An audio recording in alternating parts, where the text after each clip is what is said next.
Imagine if a simple experiment turned into a worldwide disaster, creating creatures bigger, stronger, and more dangerous than anything seen before. As destruction spreads, one man forms an unbreakable bond with an extraordinary animal caught in the chaos. But with time running out and the world on the brink of collapse, survival depends on a battle against unstoppable forces. Sit back, relax, and enjoy as the story unfolds. In 1993, scientists discovered a groundbreaking technology called CRISPR. It allowed them to edit genes and potentially cure diseases that were once thought incurable. But in 2016, the US government banned CRISPR, calling it too dangerous. They feared it could be used as a weapon of mass destruction. Fast forward to the present day. The space station Athena-1 is in ruins. The entire crew is dead, except for Carrie, who is desperately calling the control room for help. Her boss refuses to let her into the escape capsule unless she retrieves 3 mutagen samples first. Carrie, terrified but determined to survive, searches the wreckage and finds the samples. But just as she grabs them, she's spotted by an enemy, a monstrous mutated rat. The rat is the result of a failed experiment, and it's now hunting her down. Carrie sprints through the burning station, dodging debris and flames. She barely makes it into the escape capsule before the rat can catch her. As she watches the station explode from a safe distance, the rat's rampage causes damage to her capsule too. It explodes, killing Carrie, and the debris falls to Earth. Meanwhile, at the San Diego Wildlife Sanctuary, primatologist Davis is introducing his friend Nelson and 2 new employees to the gorilla enclosure. The newest gorilla, Pavo, is aggressive and keeps bothering the females. Davis uses sign language to calm him down. Just then, Davis's best friend, George, another gorilla, shows up. Pavo gets even more aggressive at the sight of another male. One of the employees panics and tries to run, but Pavo chases him and knocks him to the ground. Before things get worse, George steps in and scares Pavo away. After the chaos, Davis reminds George that Pavo is part of their family now and must be protected. George responds with a playful middle finger, lightening the mood. Later, Nelson teases Davis about preferring animals over people, hinting at Davis's dedication to his work. Later in the evening, the 3 mutagen canisters Carrie retrieved from the space station crash land on Earth. One lands in the San Diego Wildlife Sanctuary, spraying George the gorilla with its strange contents. The second canister lands in a nearby forest where a wolf finds it. The third falls into a river and is swallowed by a crocodile. The next day, Davis arrives at the sanctuary to find Nelson waiting with bad news. George has been acting unusually aggressive and even broke into the grizzly bear enclosure, where he killed a bear. When Davis checks on George, he notices the gorilla is wounded from the fight. George seems sad and apologizes using sign language, admitting he made a mistake. But the biggest shock is that George has grown much larger overnight. Davis's team investigates and finds the empty canister. He decides to keep it for research. When Davis studies George's blood work, he's stunned. The results show a lethal amount of growth hormone, enough to kill George instantly. But somehow the gorilla is still alive. Nelson thinks George should be put down for safety, but Davis refuses. He wants to understand what's happening first. Meanwhile, Brett and Claire, siblings who run the company Energyne, are arguing. Brett is furious about the money lost when the space station exploded, but Claire is excited. The mutated rat proves their experiment, Project Rampage, worked. When the Meteor Society reports the location of one of the canisters, Claire hires Burke, a private military contractor, to retrieve it. Burke's team heads to the forest and finds the canister empty and damaged. All the wolves in the area are dead, which makes Claire realize the wolf must have mutated. She orders Burke to capture the creature. In the city, Kate, a former Energyne scientist, watches the news. She hears about the Athena-1 disaster and George's attack on the bear. Putting the pieces together, she rushes to the sanctuary. She tells Davis the canister he found contains a mutagen she created. Davis is suspicious, but Kate proves she's telling the truth by describing all the symptoms George is experiencing. She explains the mutagen is editing George's DNA, mixing it with traits from other animals. This is why he's growing rapidly and becoming more aggressive. Suddenly, George becomes enraged.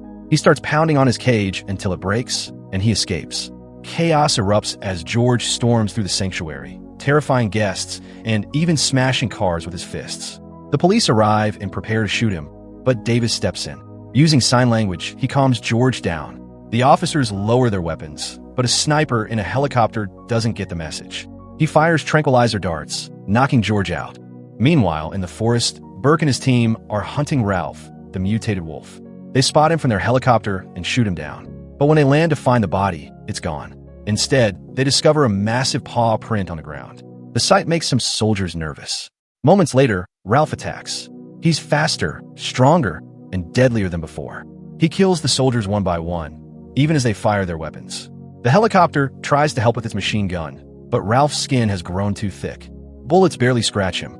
To make things worse, Ralph has grown so big that he can leap high into the air. He destroys the helicopter mid-flight. On the ground, Burke is the only survivor. He tries to fight Ralph, but the wolf is too powerful. Ralph devours him, leaving no trace of the team. That evening, Davis and Kate are arrested by FBI agent Russell. He accuses them of illegal experiments on George, who is being transported in a government plane. Davis notices George's wounds are healing unnaturally fast. Russell mocks Davis for leaving the army to work with animals and ignores their warnings about how dangerous George is. He also reveals Kate's past. She was fired from Energyne for trying to steal their research and spent over a year in prison. This shocks Davis, and Kate admits she can't actually cure George. Davis feels betrayed and stops trusting her. Back at Energyne, Claire learns about Kate's arrest. Brett worries Kate might expose the company, but Claire isn't concerned. She reveals she has a cure for the mutagen and a plan. Using low-frequency radio waves, she'll lure all the mutated animals to her building. The military will kill them, and Claire will collect their DNA to sell. She's confident George will cause chaos on the plane long before he becomes a problem. When Claire activates the device, Ralph stops destroying cars on the highway and heads toward the city. Lizzie, the mutated crocodile, also senses the signal and begins moving toward Energyne. On the plane, George wakes up furious. The radio waves drive him into a rage. He breaks out of his cage and starts tearing the plane apart. Guards shoot at him, but their bullets do nothing. Russell tries to stop George, but gets knocked down. Davis tries to calm George, but another soldier opens fire, making things worse. A stray bullet hits a box of explosives, blowing up the plane's turbine. The plane starts crashing. As George is pinned against the wall by a cart, Davis quickly grabs parachutes for himself, Kate, and Russell. They jump out just before the plane crashes. When they land, they search the wreckage but find no sign of George. Instead, they see a trail of crushed grass leading toward the city. George is alive and heading straight for Energyne. At Energyne, Claire is furious when she learns Kate survived the plane crash. The FBI arrives to seize all of Energyne's research and records. To save herself, Claire blames Kate for the chaos caused by the mutated beasts. Meanwhile, Davis is ready to leave Kate behind. He's tired of seeing the worst in people, something he experienced too much during the war. But when Kate explains why she created CRISPR, he changes his mind. She wanted to cure her brother's deadly illness, but when Energyne tried to weaponize the mutagen, she tried to destroy it. For that, she was sent to prison, and her brother died while she was locked up. Davis decides to give her a chance. Russell, the FBI agent, now trusts Davis and Kate because they saved his life. He arranges for their rescue, and they're taken to an Air Force base. There, Colonel Blake shows them footage of George and Ralph running straight toward the city. Davis points out it's strange for a gorilla and a wolf to move in such a direct path. Kate explains they're being drawn by something, likely Claire's antidote. Russell backs their theory, but Blake refuses to involve civilians and send them away. Outside, Davis tries to convince the soldiers to let them help, but they refuse. Frustrated, Davis throws the first punch, knocking out one guard. The other guard lunges at him, but Davis dodges and disarms him with a quick move, and they make a run for the helicopter. Just as they're about to take off, Russell shows up. Instead of stopping them, he tosses Davis the keys and a phone. Meanwhile, Blake's team tries to stop George and Ralph with heavy weapons and explosives, but nothing works. The beasts are unstoppable, and the army is wiped out. Blake orders the city to be evacuated, but Davis knows there's not enough time. When George and Ralph reach the city, chaos erupts. They destroy buildings, crush vehicles, and even attack helicopters. The military sends tanks and jets, but the beasts are too powerful. Soon, Lizzie, the mutated crocodile, joins the destruction, biting through tanks and jets with her massive jaws. Desperate, Blake orders a bomb to wipe out half the city. Russell tries to stop him, explaining Davis and Kate are retrieving the antidote, but Blake doesn't trust them after they stole his helicopter. He kicks Russell out. At the same time, Russell gets evidence from Energyne and calls for backup to make arrests. As the jet carrying the bomb takes off, Davis and Kate reach Energyne. They steal 3 vials of the antidote, but Claire catches them on camera. She confronts them, Revealing the antidote stops the aggression but keeps the beast's massive size. She takes the vials from Kate and shoots Davis, leaving him unconscious on the ground. After Claire takes Kate hostage, she drags her to the roof to escape in a helicopter. But before they can leave, George climbs the building and smashes the helicopter's tail, nearly killing Kate in the process. Just in time, Davis shows up and saves her, explaining the bullet didn't hit any vital organs. As George destroys the antenna, sending the signal, Kate reveals she kept one vial of the antidote.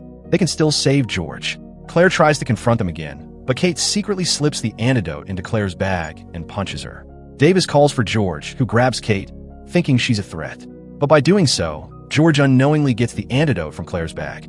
Meanwhile, Brett tries to escape with a computer and a lab rat, but Russell stops him. Russell takes the items and lets Brett go. However, as Brett steps outside, he's crushed by falling debris. Outside, Lizzie and Ralph join the destruction, tearing the building apart. George, now calmer thanks to the antidote, helps Davis and Kate escape in the broken helicopter. The building collapses, causing the helicopter to crash, but they survive. Davis notices civilians are still in danger, and that George is recovering. Lizzie and Ralph are fighting each other, so Davis tells Kate to find Russell while he grabs weapons and joins George in the fight. The beasts clash violently, but Lizzie kills Ralph by biting his neck. Now it's George versus Lizzie, and George struggles to win. Davis throws a belt of grenades at Lizzie's back, but the crocodile is too powerful. The grenades barely slow her down. Lizzie throws George into a building, and a steel bar pierces his chest. As Lizzie moves in for the kill, Davis distracts her with weapons from the helicopter. Lizzie chases Davis, almost killing him, but George pulls the steel bar from his chest and stabs Lizzie in the eyes, ending the fight. Kate finds Russell and tells him about the antidote. Russell calls Blake, who sees the destruction on the screens and decides to abort the airstrike, realizing George is on their side. Unfortunately, George collapses after the fight, and Davis grieves, thinking he's lost his best friend. But as Davis is about to leave, George twitches and playfully offers his middle finger. The two share a fist bump, and Davis realizes his next mission is to find a safe place for George.